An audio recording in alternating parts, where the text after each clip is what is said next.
अमन दुश्मनों के खिलाफ सिक्योरिटी इदारे सरगर्म अमल। सिक्योरिटी फोर्सेस की यूप के इलाके संबासा में इंटेलिजेंस बेस्ड कार्रवाई, 15 ख्वारिज हलाक, असलहा, गोला बारूद और धमाका खेज मवाद बरामद। ISPR के मुताबिक ऑपरेशन के दौरान शदीद फायरिंग के तबादले में एक सिपाही आरिफुर रहमान शहीद हो गए।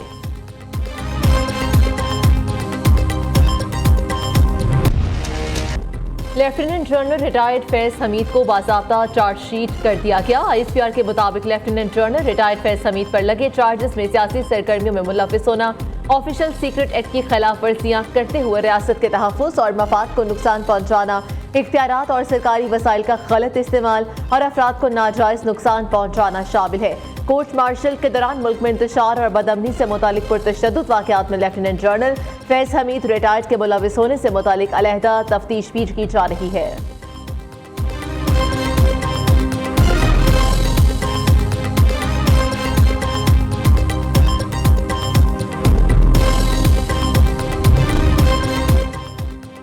Lieutenant general retired Faiz Hamid पर 9 मई के से जुड़े वाक़यात में तफ्तीश जारी। मुतादिद पुरतशद्दुद वाक़यात में मसूम सियासी अनासिर की ईमा पर और मिली भगत भी शामिल तफ्तीश है।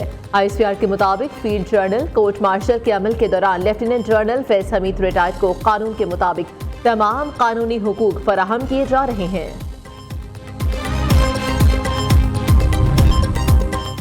ये चार्जशीट फैज हमीद और बानी PTI के गठजोड़ पर है।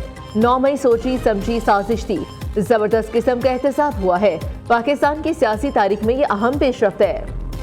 सियासी रहनुमाओं का रद्द अमल। सेनेटर फैसल वाड्रा ने कहा 14 दिसंबर को PTI का सिविल नाफरमानी का प्लान था, उनके खुबारे से हवा निकल गई। फैज हमीद को चार्जशीट किया गया तो बाकी कैसे बच जाएंगे। नून लीग की सेनेटर तलाल चौधरी के मुताबिक फैज हमीद के ट्रायल को सबूताज करने के लिए सिविल नाफरमानी की कॉल दी गई। 24 नवंबर का एहतजाज 14 दिसंबर की कॉल के मामले से जुड़ा हुआ है। इस मामले को अब मंतकी अंजाम तक पहुंचना चाहिए। मुस्तफा कमाल बोले, पिछले दौर में फैज हमीद से ज्यादा ताकतवर आदमी नहीं था। पाकिस्तान में पहली बार इस तरह के एहतसाब की कोशिश है।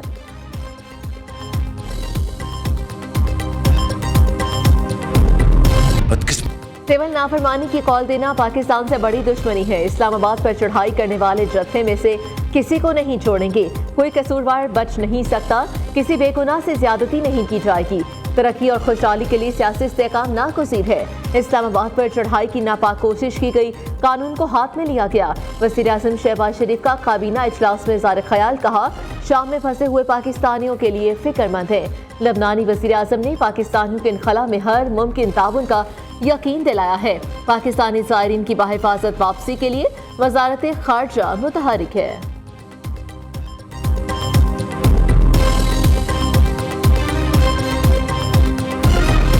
आज मैं बड़ा खुश हूँ कि खैबर पख्तूनख्वा के हुकूमत ने, उनके वज़रा ने सिविल नाफरमानी की कॉल का है कि ये मुनासिब नहीं है, और उन्होंने बानी चेयरमैन PTA की उस कॉल पे अमल दरामद ना करने का फैसला किया। और जिन मेम्बरान ने ये इनिशिएटिव टेकअप किया है KPK के अंदर, वो मुबारकबाद के मुस्तहिक हैं। इस टोले की जो कोशिश है कि लोगों के घरों तक जाएं, उनकी फैमिलीज तक पहुंचे, तो ये काबिल कबूल नहीं है। शनाख्त हो रही है और डेटा भी इकट्ठा हो रहा है और डिसाइसिव एक्शन होगा। जब मैं डिसाइसिव एक्शन कहता हूं, फैसला कौन आपके खिलाफ जो है वो कार्रवाई होगी। खैबर पख्तूनख्वा के वज़रा ने बानी की सिविल नाफरमानी की कॉल मुस्तरद की है। सिविल नाफरमानी की कॉल की मुखालिफत करना अच्छी बात है। इंतशार फैलाने वाला हर शख्स कानून के शिकंजे में आएगा। वज़ीर इत्तलात अता तारड़ की प्रेस कॉन्फ्रेंस, कहा फाइनल कॉल पर टक्कर के लोग थक्कड़ से लोग भी नहीं निकले। एक सियासी जमात प्रोपेगेंडे से फौज को कमजोर करना चाहती है। मदारिस के रजिस्ट्रेशन से मुतालिक ऐसा हल चाहते हैं जो सबके लिए काबिल कबूल हो।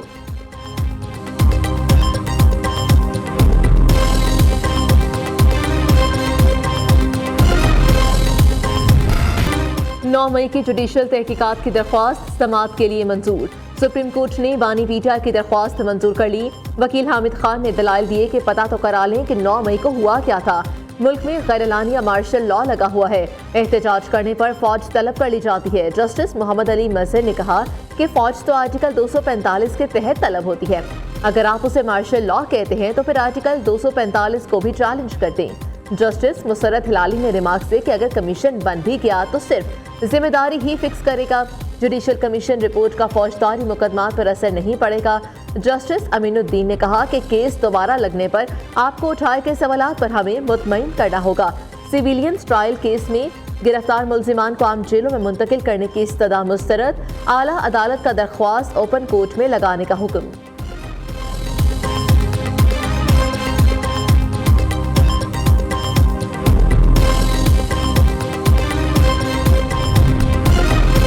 बानी पीटीआई को खैबर पख्तूनख्वा जेल मुंतकिल करने की दरख्वास्त खारिज। सुप्रीम कोर्ट के आईनी बेंच ने दरख्वास्त नाकाबिल समाअत करार देकर खारिज कर दी। दरख्वास्त गुजार अब्दुल कयूम खान पर 20,000 रुपये जुर्माना आयद कर दिया। अदालत ने कहा कि बेबुनियाद दरख्वास्त पर जुर्माना आयद किया जाता है। दरख्वास्त गुजार अब्दुल कयूम खान ने कहा कि मैं मुल्क के अमन के लिए आया हूँ। जस्टिस जमाल मंदुखेल ने रिमार्क से क्या पार्लियामेंट से जाकर मुल्क के लिए काम कराएं, ये पॉलिसी मैटर है।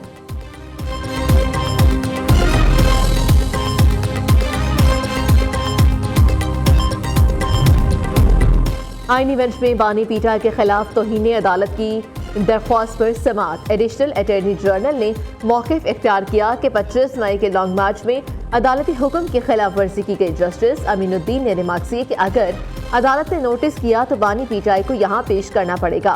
जस्टिस जमाल मंदुखेल ने कहा कि तौहीन का मामला अदालत और तौहीन करने वाले के दरमियान होता है, आप क्यों जज्बाती हो रहे हैं।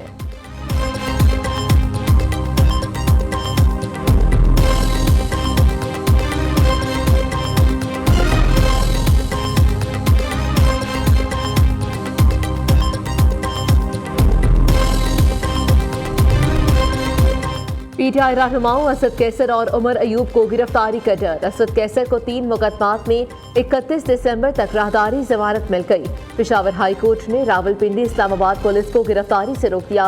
उमर अयूब की डीट्रॉक एहतजाज मुकदमे में अबूरी जमानत मंजूर।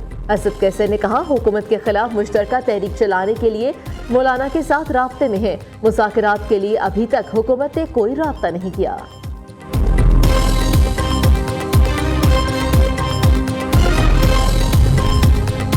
बानी पीटीआई ने ओवरसीज पाकिस्तानियों से कहा है कि वो पाकिस्तान में रकूम भेजना बंद कर दें।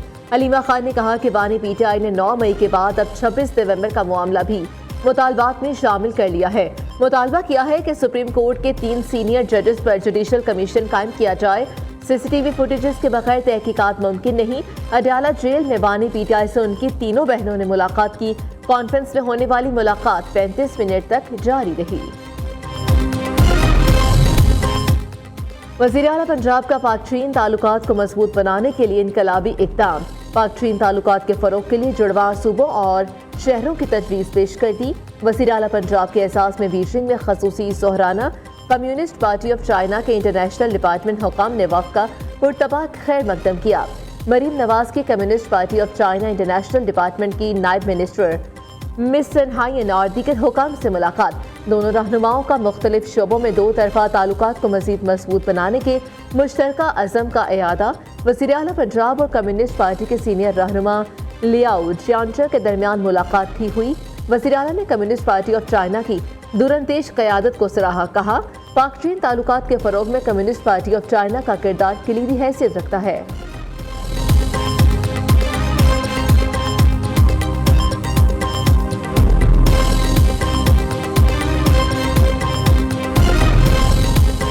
वज़ीर आला मरीम नवाज शरीफ का तारीखी दौरा चीन और सूबा पंजाब का माहौलियाती बेहतरी, बायोडाइवर्सिटी, स्मोक के खात्मे, जंगली हयात और शजरकारी के तहफ़्फ़ुज़ और फ़रोग़ के लिए मिलकर काम करने का फैसला। बीजिंग पंजाब क्लीन एयर मुश्तरका वर्किंग ग्रुप बनाने का बड़ा फैसला।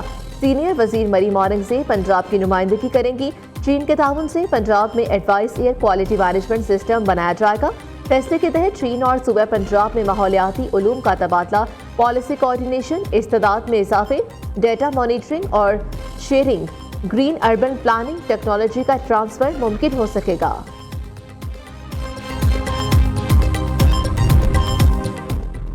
मरीम नवाज पंजाब की तकदीर बदलने जा रही हैं। वज़ीर आला पंजाब दौरे चीन के दौरान तारीखी मुआहदे कर रही हैं।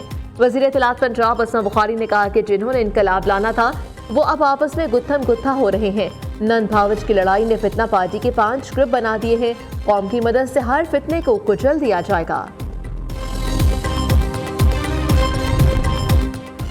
मौलाना फजल रहमान के साथ किया गया वादा पूरा होना चाहिए। नून लीग से इत्तेहाद मुल्क की खातिर किया है। विफाक में हम हुकूमत का हिस्सा नहीं। पीपल्स पार्टी डायलॉग की हामी, लेकिन तहरीक इंसाफ पहले ये तय कर ले कि डायलॉग किससे और किसने करने हैं। वज़ीर आला सिंध की लाहौर में न्यूज़ कॉन्फ्रेंस।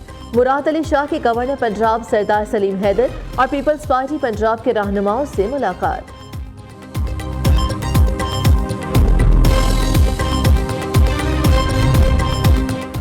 सुप्रीम कोर्ट आईनी बेंच में असगर खान केस की समाअत। सुप्रीम कोर्ट ने असगर खान केस में हसास इदारों में सियासी सेल खत्म करने की रिपोर्ट तलब कर ली।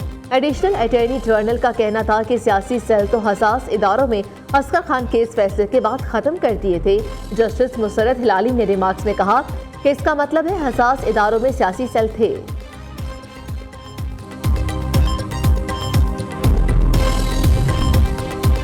Army chief general Syed Asim Munir से पाक आर्मी की टीम की मुलाकात। पाक आर्मी ने बरतानिया में मुनक्किद होने वाली मिशन कैम्परन पेट्रोल में गोल्ड मेडल हासिल किया। आर्मी चीफ ने बैनुल अक़वामी प्लेटफॉर्म पर पाकिस्तान की इज्जत को बरकरार रखने के लिए टीम की शानदार कामयाबी को सराहा। पाक फौज का फखर सवार मोहम्मद शहीद का 53वां यौम शहादत। मेजर जनरल इंतखाब आलम की शहीद के मज़ार पर हाजिरी। अस्करी क़यादत की जानिब से फूल चढ़ाए। फातह ख्वानी। सवार मोहम्मद शहीद 1971 की जंग में शहीद हुए। सदर वज़ीर आज़म का शहीद की खिदमात पर खिराज अकीदत पेश। भारत की पाकिस्तान आने की पॉलिसी पर पीसीबी का सख्त मौक़िफ़। आईसीसी से फ्यूजन फार्मूले पर तहरीरी यकीन दहानी का मुतालबा। चैंपियंस ट्रॉफी पर फैसला 11 दिसंबर को मुतवक्किल। शेड्यूल न आने पर ऑस्ट्रेलिया, न्यूजीलैंड और जनूबी अफ्रीका बोर्ड की एंट्री। तीनों बोर्ड्स का आईसीसी से मुआहिदा। मामला जल्द हल कराने पर जोर।